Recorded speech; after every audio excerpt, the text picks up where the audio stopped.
We are in a race. The race is against time. We have to build cities. We need them, but we have to make them in a different way. We need a wave of innovation, not only for our way of life, but also for the planet. The consequences would be enormous if we lose this battle.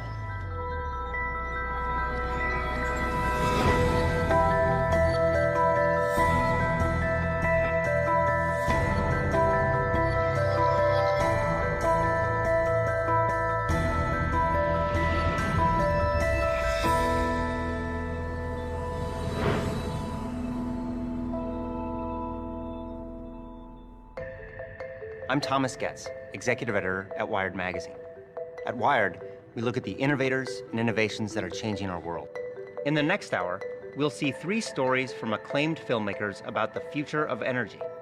We'll explore cutting-edge innovations in how we drive, how we live, and in our first story, how we fuel our cars. They are all ideas that promise to shape the path to the world of 2050.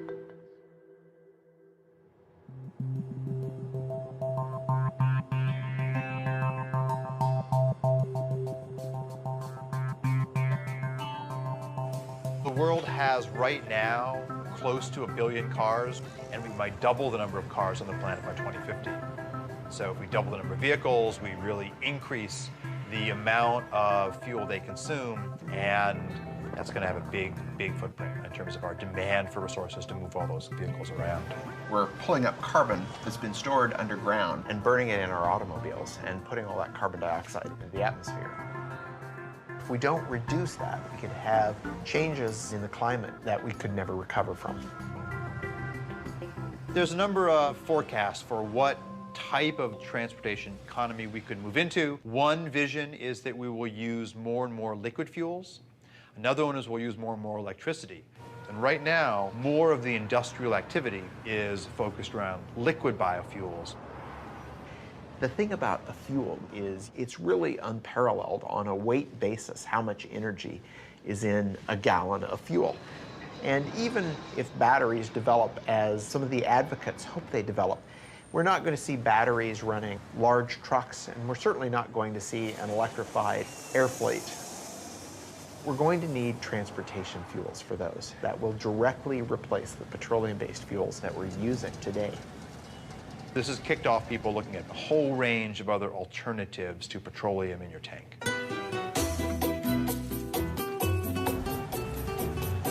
Commercial production of ethanol as fuel started in Brazil in 1975. When we started the ethanol program, nobody talked about reducing emissions. This was not an issue at that time. First, and most important, we didn't have money to buy oil anymore after the first oil shock. We were importers of oil.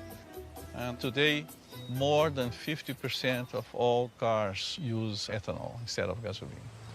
Brazil made a very conscious choice to try to find a way to reduce their fossil fuel dependence, and they didn't have to look very far because Brazil's climate is ideal for growing sugarcane. When you have sugarcane plantation, you have only 2 things to make, sugar and ethanol. My family has been in sugarcane business since 1955. And about 30 years ago, I thought there is opportunity to make more ethanol. And now we are producing 120,000 cubic meters of ethanol. Brazil today has very close to 400 sugar mills. The overall sales is $30 billion US dollars, and this number is increasing. If you look at how they make ethanol and how efficient the process is, it's really a model for all of us.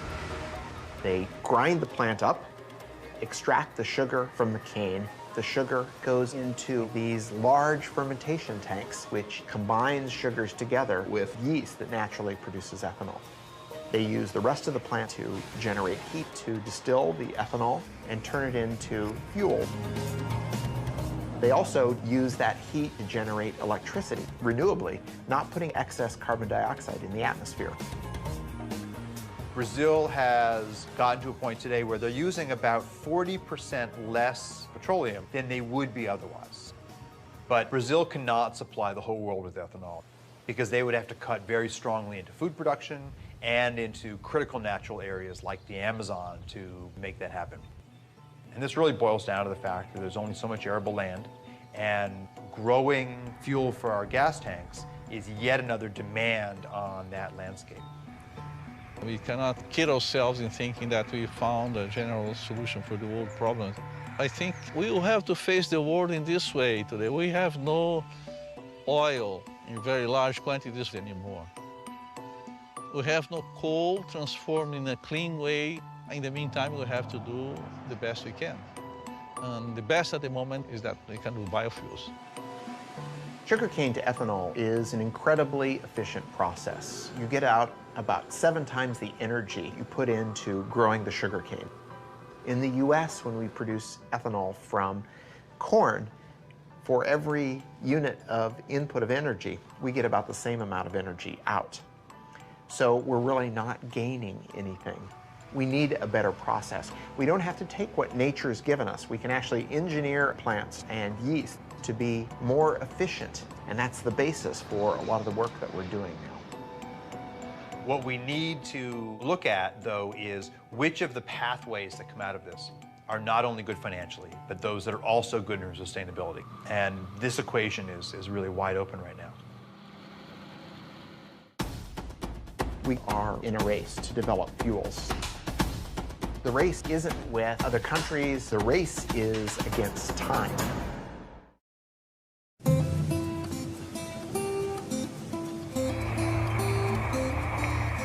To meet the immediate and future demands, we made the energy solution spring from the ground.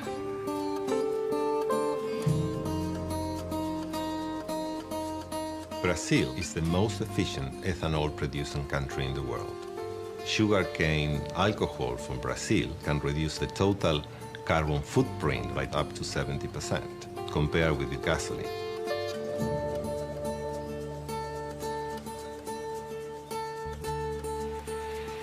The biggest challenge for fuel providers and car manufacturers is to reduce CO2 emissions over the next 20 years. Demand for mobility will continue to grow. We believe that biofuels are very important because they help in an immediate way. All forms of fuel are going to be needed. Hydrocarbons, natural gas, biofuels, all of them are going to be part of the energy mix for the future of transportation.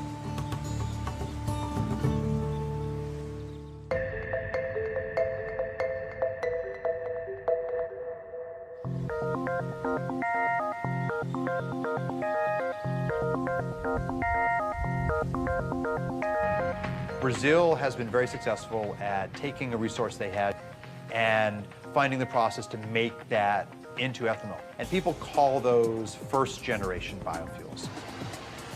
We have lots of lab work around the world that are looking at the second generation. That's generally turning cellulosic material from, for example, weeds into biofuels. And the United States is very much at the forefront of the innovation part of the equation.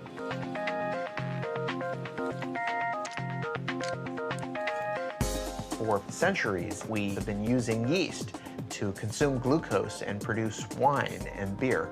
We're trying to do something very similar, only we're engineering the yeast to consume that glucose and turn it into a fuel or a drug or a chemical.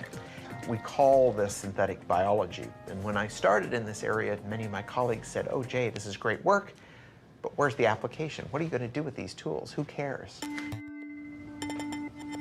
Malaria is an enormous problem. In any one year, 1 million or so people die of the disease, and most of them are children under the age of 5. So we thought this was a great opportunity to engineer yeast to produce an anti-malarial drug called artemisinin.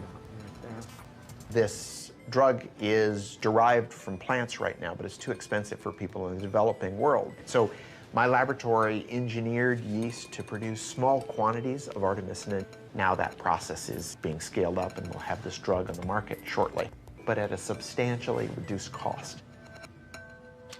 It turns out that anti-malarial drug is a hydrocarbon, and it's very similar in many ways to diesel fuel.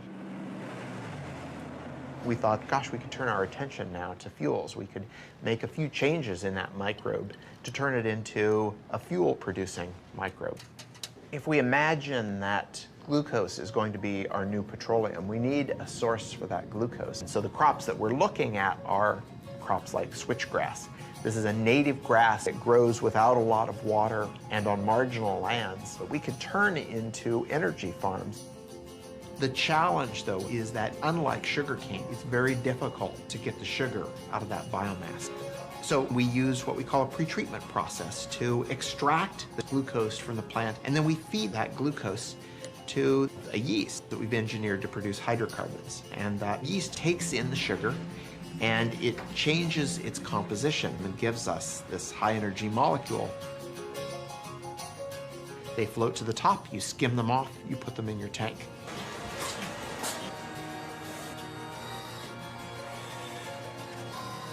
But it takes a lot of work to get from that small test tube all the way up into the million-gallon tank. So we have to give it time, but I think that some of the discoveries that are happening might be applied by the end of the decade.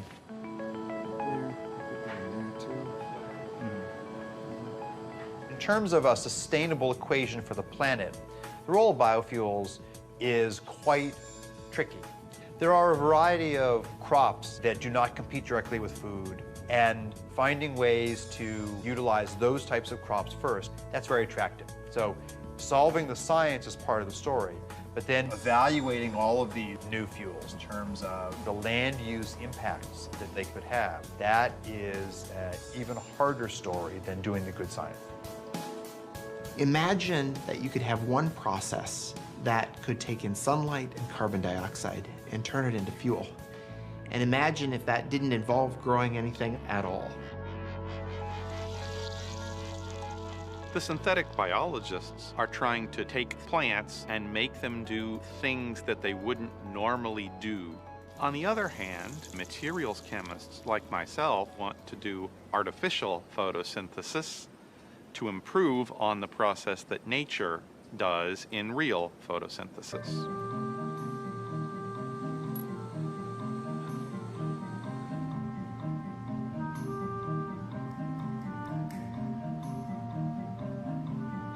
We should follow the blueprint of plants converting sunlight into fuel, but take the approach that it could be much simpler.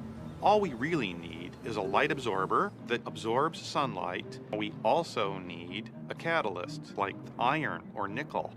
So when you see the hydrogen coming off of the photoactive material, that's an example of a semiconductor breaking the chemical bonds of water to make hydrogen and oxygen. Ultimately, our pieces are going to be contained in something that is easy to roll out like bubble wrap, where in would come sunlight and water. You would vent the oxygen to the air, but the bottom would wick out your liquid or gaseous fuel that then you could collect and use for our cars and planes and storage.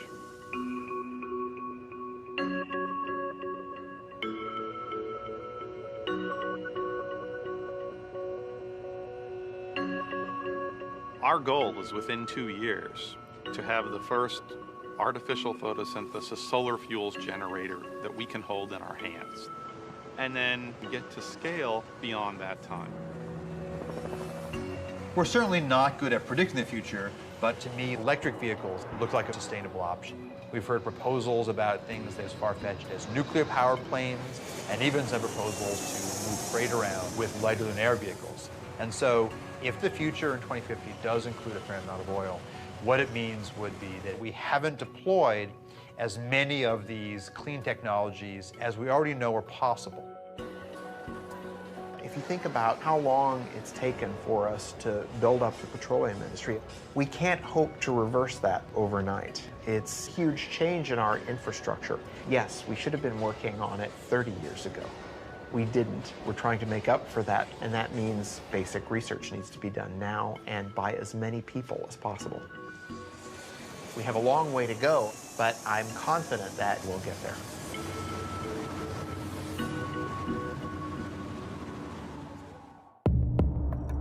In the future, 3D maps are going to help people get places more efficiently.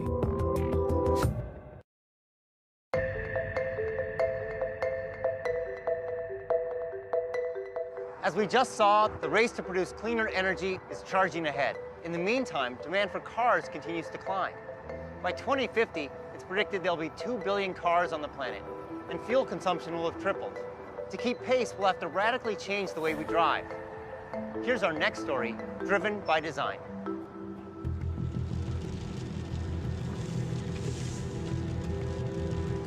The automobile came around. In many ways, it was the future. We thought of it as one of the more positive changes that had happened to society. Suddenly, our ability to get a job changed. We can live farther away with bigger plots of land, with better quality of living. It all looked quite good. But there are limitations to swearing by the car. If it gets congested, your quality of life drops immediately. To spend so long in the car, it's very inefficient use of fuel consumption. Things start making sense all of a sudden. It doesn't bring you closer to where you want to get. It actually sometimes brings you farther. The average American spends nearly 300 hours a year in their car, 38 of them stuck in traffic. Annually, congestion consumes over $1 billion in gasoline in the United States alone. The inefficiency caused by traffic, both financial and personal, is enormous. Dirk Sheehan and Carmen White's story is not that unusual today. Dirk works an hour and a half away in Warrenville, Illinois. Generally, he wouldn't leave work until 6 or 6:30, and I would say a usual time for him to get home is around 8. Not bad? Usually when I wake up, I'm the only one up.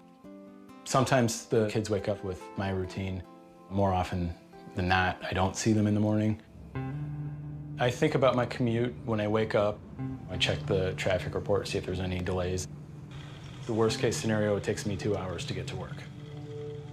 We are already so limited in the amount of time he can spend with the kids.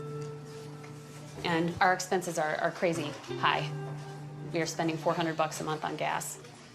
It takes away from our food budget, and we never paid for gas like that before, ever. There's technology that would allow me to spend less time in the car, spend less money on gas, and spend more time at home. I'd be all for that. The cost of traffic is people's time, it's fuel wasted, it's an emotional toll, it's a frustration. Utilizing the roads more intelligently is a much more efficient approach to the inability to have supply keep up with traffic demand. If you took a satellite picture of the highway, you can see that there's actually a lot of open space. And if we had the technology for cars to drive more closely but safely, then you could increase the utilization of the road network. What this means is that to be more efficient, to use less fuel, we need to see the road differently. We need cars that can navigate through the urban landscape in a radically different way.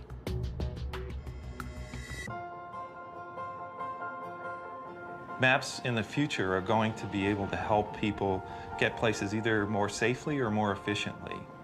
Today just helps you get from point A to point B.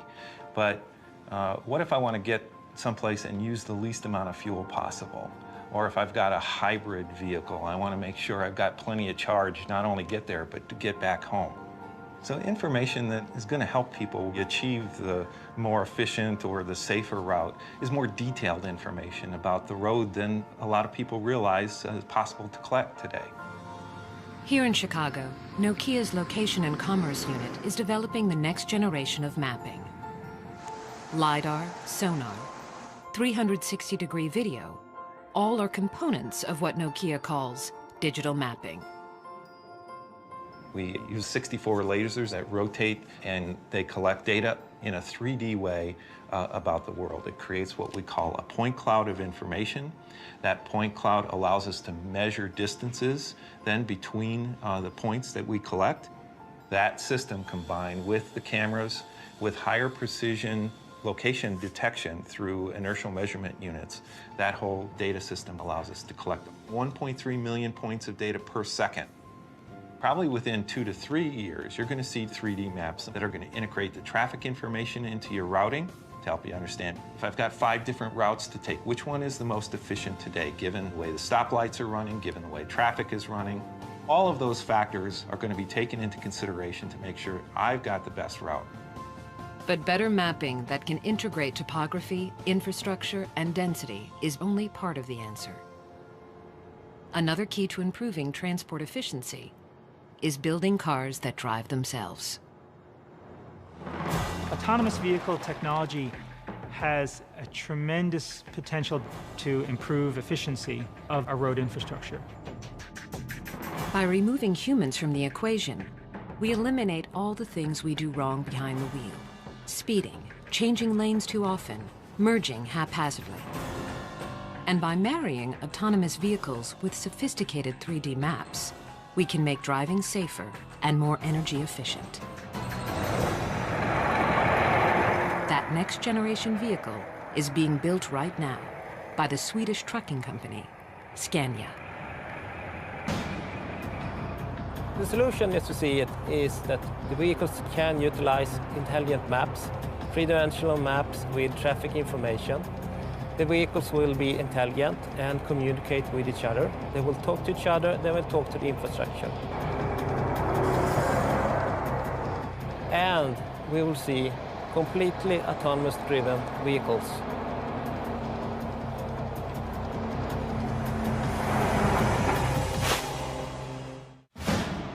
The goal was to have multiple robots and see if they could go 60 miles fully autonomously.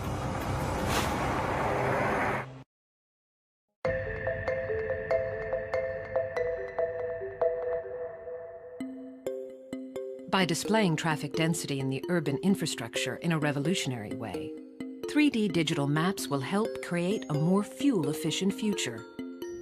But these technologies are limited by the drivers who sit behind the wheel.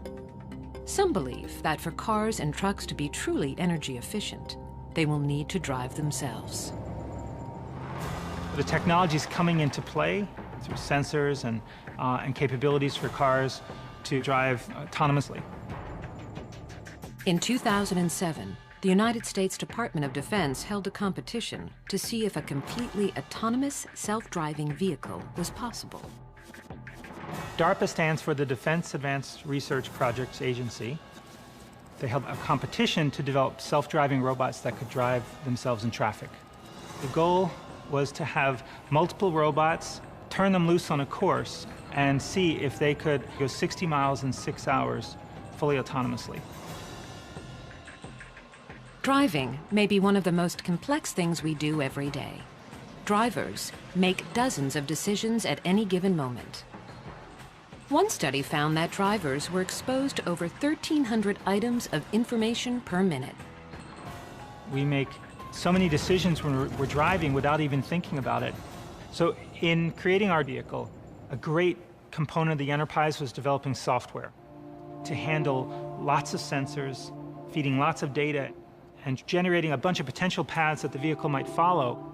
And even though the robot doesn't have the ability to predict the future, by using this fast random path generation, the robot could anticipate a potential accident and choose a path to avoid it, because it's always thinking about what things could the car do next. No one expects millions of cars driving themselves anytime soon. But there is a place where self-navigating technologies are being optimized to create the vehicle of the future. We are on the Scania test track outside Stockholm, where we have basically, it looks like a highway, but it's a separate test track where we conduct our own experiments. Scania, the Swedish trucking company, has recently begun testing its next generation of long-haul truck.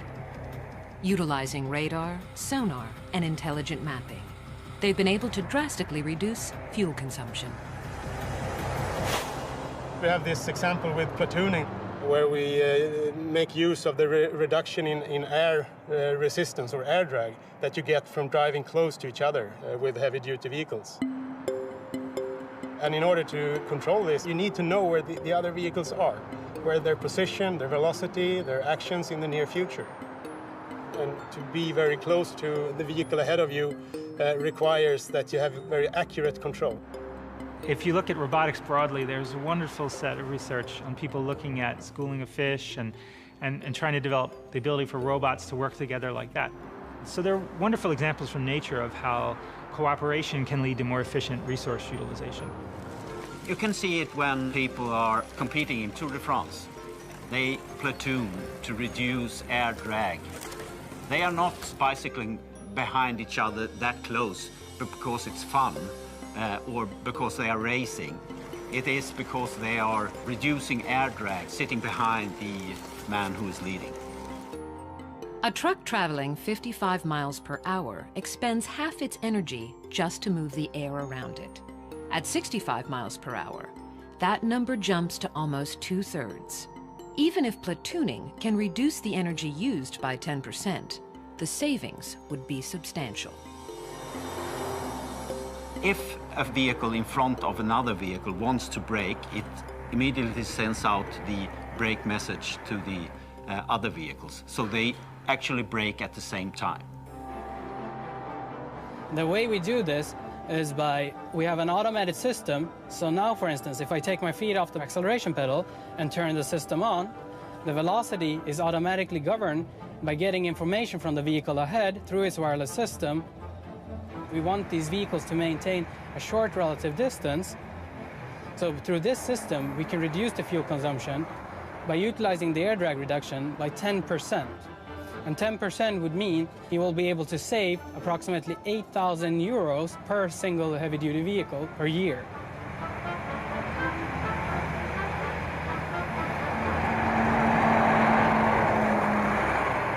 It may be some time before autonomous vehicles make up the majority of cars on America's highways.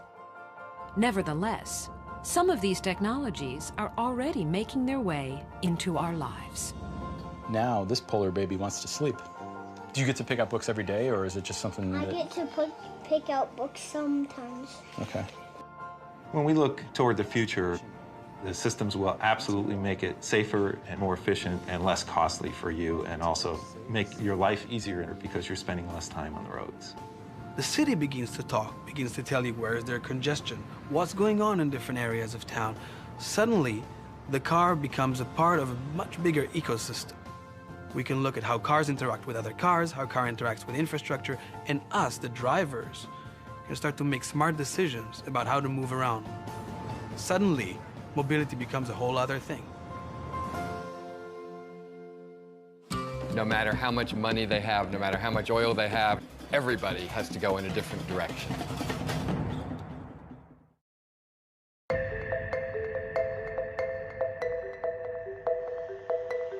We've seen that changing the way we drive can improve transportation efficiencies. But what if we change the way we build and live in our cities? That's the subject of our next story, Searching for Utopia. We'll travel to the United Arab Emirates and discover a city rising out of the desert. Let's take a look. Masdar City in Abu Dhabi will be the city of the future and the role model for the world. Once you see what they've envisioned for this utopian city, it's very impressive. It's carbon neutral, pedestrian friendly, and powered by renewable energies. But I do notice we're going to have to change our relationship with cars. Welcome to Masdar City. أهلا بكم في مدينة مصدر. We are driving in the bowels of Masdar City in an electric transportation system. It's slightly unnerving to sit in this for the first time. And where are we going? The first big move the architects at Foster and Partners made was to put all transportation underneath the city, leaving the streets of Masdar totally free of cars. The place reminded me of a medieval city, and actually, many design elements are adapted from ancient Arabic towns and villages. It's all about looking back into history to move forward. There's some very, very simple ideas that have a huge impact. This is a pedestrian zone, there's no cars here. This has enabled us to push our streets together to take the advantage of the shade, channel the cooling breezes through. The whole scale here is based on the human being, it's not based on the motor car. As soon as you lift up the pedestrian plane by 7 meters, you've suddenly captured this breeze.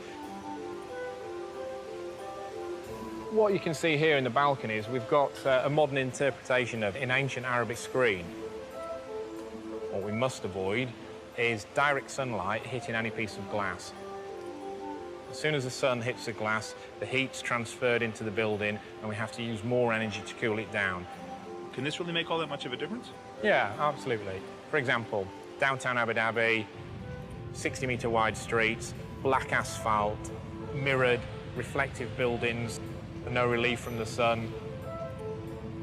On a day in September, the air temperature in both places was 39 degrees. In Abu Dhabi, the temperature measured at the asphalt was 57 degrees. In Masdar, the temperature measured on the ground is 33 degrees, so we've actually lowered the air temperature. We're trying to do as much as possible with as little as possible.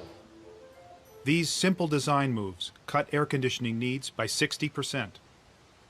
But this place is also technically very sophisticated. The roof panels not only provide shade, they also generate electricity. And the walls themselves are made of glass-reinforced concrete, literally sand taken from the desert. Everything here is geared towards maximizing energy efficiency. Masdar does represent a whole different value system. It represents an acknowledgement that eventually everybody has to go in a different kind of direction. No matter how much money they have, no matter how much oil they have, no matter anything else.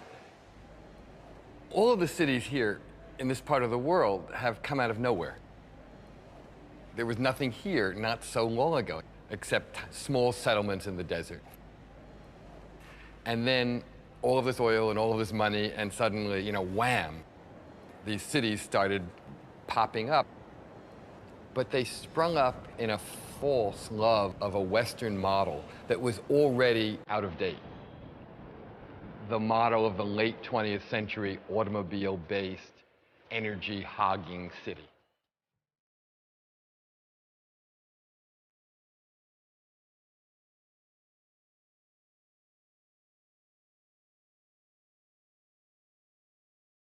For most of the world, energy is very expensive.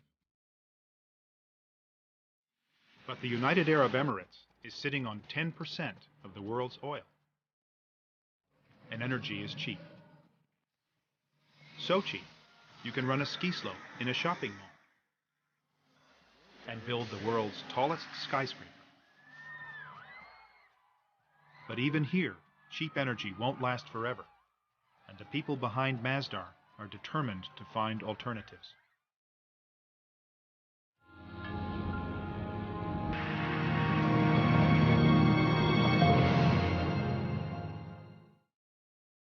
In the future, Masdar hopes to get energy from this prototype called the solar beam down.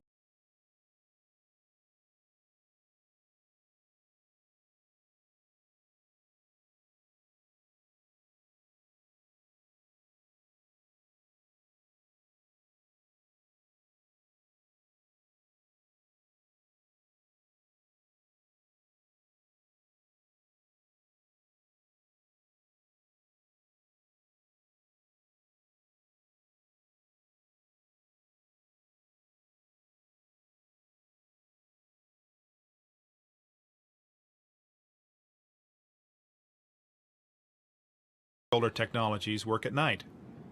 So Masdar needs to draw power from the grid when the sun goes down.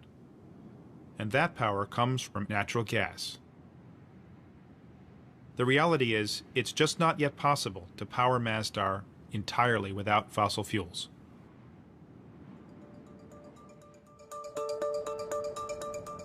The great challenge with Masdar will be, how do you make it a place that will not be just this ideal city that no other place could actually aspire to because it doesn't seem real? What Masdar has to be is a laboratory that develops things that then can be applied in existing cities all around the world, because that's where it will pay off. There's no payoff if it's just about itself. The payoff is, how can everything it's trying to do matter in the rest of the world.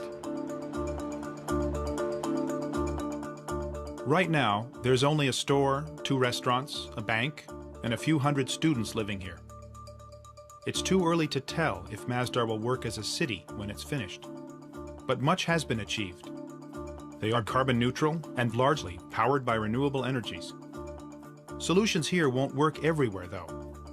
Many cities are in cold climates, and cooling is not their energy problem. They need to let sunlight in, not keep it out. Cities like Los Angeles or Houston are built around cars. Can Masdar's lessons be applied to them? Still, it's a step in the right direction, and it's impressive that this step is being taken by a country that doesn't need to take it. I met a guy who said actually they did need to take it. He took me to the desert to explain. God says, وَعَرَضْنَا الْأَمَانَةَ عَلَى السَّمَاوَاتِ وَالْأَرْضِ وَالْجِبَالِ.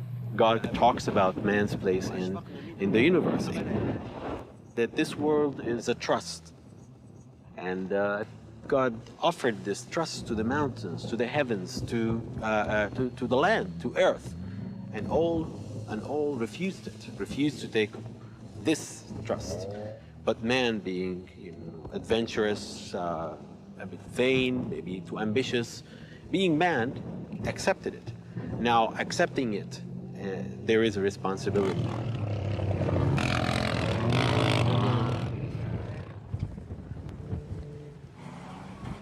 Taking responsibility isn't always easy. Utopia may be unattainable, but we must reach for it. And Masdar does give us a clue to what cities will be like in the future. They may not look quite like Masdar, but they will be shaped by the same concerns, by energy, where it comes from, and how it's used. The way we've been building cities lately is unsustainable. We can't go on building them that way. But to say that we can't build cities the way we have been building them doesn't mean we can't build cities in the future. In fact, we have to build cities. Cities are the essential statement of human civilization. So we will continue to make them. But we have to make them in a different way.